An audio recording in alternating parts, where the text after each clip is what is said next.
ಮಂತ್ರಾಲಯದಲ್ಲಿ ಅಪರೋಕ್ಷ ಜ್ಞಾನಿಗಳಾದ ಗೋಪಾಲದಾಸರು ಸುಮಾರು 280 ವರ್ಷಗಳ ಹಿಂದೆ ತಿಳಿಸಿದಂತೆ ದಿನದಿನಕ್ಕೆ ನೂತನ ಪೂಜೆಗಳಾಗುವುದು, ದಿನದಿನಕ್ಕೆ ನೂತನ ಉತ್ಸವಗಳಾಗುವುದು ಎಂಬುದಾಗಿ ತಿಳಿಸಿದಂತೆ ಶ್ರೀ ಕ್ಷೇತ್ರ ಮಂತ್ರಾಲಯದಲ್ಲಿ ವರಾಹ ವದನೋದ್ಭೂತಳಾದ ಪವಿತ್ರ ತುಂಗಭದ್ರಾ ನದಿಯ ಜಲಪೂರ್ಣ, ಅದೇ ರೀತಿಯಾಗಿ ಸಹಜವಾದ ನೀರಿನ ಸೆಲೆ ಇರುವಂತಹ ರೀತಿಯಲ್ಲಿ ಇಲ್ಲಿ ನಿರ್ಮಾಣಗೊಂಡಂತಹ ಈ ಪರಿಮಳ ತೀರ್ಥ ಎಂಬುದಾಗಿ ಪುಷ್ಕರಣಿಯ ನಾಮಧೇಯ. ಇದು ಮುಖ್ಯವಾಗಿ ರಾಘವೇಂದ್ರ ಸ್ವಾಮಿಗಳವರು ಬ್ರಹ್ಮಸೂತ್ರಗಳಿಗೆ ಶ್ರೀಮದ್ ಆಚಾರ್ಯರು ಬರೆದಂತಹ ಅನುವ್ಯಾಖ್ಯಾನ, ಅದಕ್ಕೆ ಗಜಗಕ್ವರ ಜಯತೀರ್ಥ ಗುರು ಸಾರ್ವಭೌಮರು ಬರೆದಂತಹ ಶ್ರೀಮನ್ ನ್ಯಾಯಸುಧ, ಅದಕ್ಕೆ ವಿಶಿಷ್ಟವಾದಂತಹ ವ್ಯಾಖ್ಯಾನ ಪರಿಮಳ ಅನ್ನುವಂತಹ ವ್ಯಾಖ್ಯಾನ.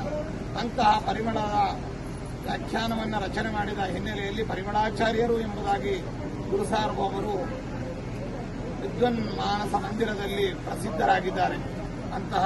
ರಾಘವೇಂದ್ರ ಸ್ವಾಮಿಗಳವರ ಮೇರು ಕೃತಿಯಾದ ಪರಿಮಳದ ಹೆಸರಿನಿಂದ ಪ್ರಖ್ಯಾತವಾಗಲಿರುವಂತಹದ್ದು ಪರಿಮಳ ತೀರ್ಥ ಎಂಬುದಾಗಿ ಪುಷ್ಕರಣಿ. ಇದಕ್ಕಿವತ್ತು ಜಲಪೂರ್ಣ ಅನ್ನುವಂತಹ ಒಂದು ಶುಭ ಮುಹೂರ್ತ ಕಾರ್ಯಕ್ರಮವನ್ನು ಸಾಂಕೇತಿಕವಾಗಿ ಇದು ಮಾಡಿದ್ದೇವೆ. ಇಲ್ಲಿ ಇದು ಮುಂದೆ ಸಹಜವಾದ ನೀರಿನ ಸೆಲೆ, ತುಂಗಭದ್ರಾ ನದಿಯ ನೀರಿನ ಪೂರ್ಣ ಜೊತೆಯಲ್ಲಿ ಇಲ್ಲಿ ತೆಪ್ಪೋತ್ಸವ ಮತ್ತು ವಿಶೇಷವಾಗಿ ದೀಪೋತ್ಸವಾದಿ ಕಾರ್ಯಕ್ರಮಗಳು ಎಲ್ಲವೂ ಕೂಡ ವಿಶೇಷ ದಿನಗಳಲ್ಲಿ ಶ್ರೀಮಠ ನಿರ್ಣಯ ಮಾಡಿದಂತಹ ದಿನಗಳಲ್ಲಿ ಇಲ್ಲಿ ಉತ್ಸವಾದಿ ಕಾರ್ಯಕ್ರಮಗಳು ನಡೆಯುತ್ತೆ. ಇದರ ಮುಖ್ಯ ಪುಷ್ಕರಣಿಯ ನಿರ್ಮಾಣಕ್ಕೆ ದಾನಿಗಳು ಬೆಂಗಳೂರಿನ ಉದ್ಯಮಿಗಳಾದಂತಹ ಪ್ರಕಾಶ ಶೆಟ್ಟರು ಮತ್ತು ದಂಪತಿಗಳು ಈ ಪುಷ್ಕರಣಿಯನ್ನು ನಿರ್ಮಾಣ ಮಾಡಲಿಕ್ಕೆ ಬೇಕಾದ ವೆಚ್ಚವನ್ನು ಮಾಡಿದ್ದಾರೆ. ಮತ್ತು ಇದಕ್ಕೆ ಬೇಕಾದಂತಹ ಶಿಲಾಮಂಟಪ ಮತ್ತು ಸುತ್ತಮುತ್ತಲಿನ ಈ ಮಂಟಪ ಸೌಂದರ್ಯವನ್ನು ಇನ್ನೂ ನಿರ್ಮಾಣ ಮಾಡಲಾಗಿದೆ. ಅದಕ್ಕೆ ಬೇರೊಬ್ಬ ಸಹ ಅದಕ್ಕೆ ಮಾಡುವವರಿದ್ದಾರೆ. ಇಲ್ಲದಿದ್ದರೆ ಶ್ರೀಮಠದ ವತಿಯಿಂದ ಅದನ್ನು ಮಾಡಲಾಗುತ್ತೆ.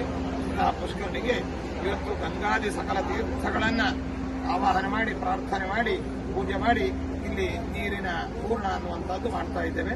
ಎಲ್ಲರಿಗೂ ಶುಭವಾಗಲಿ.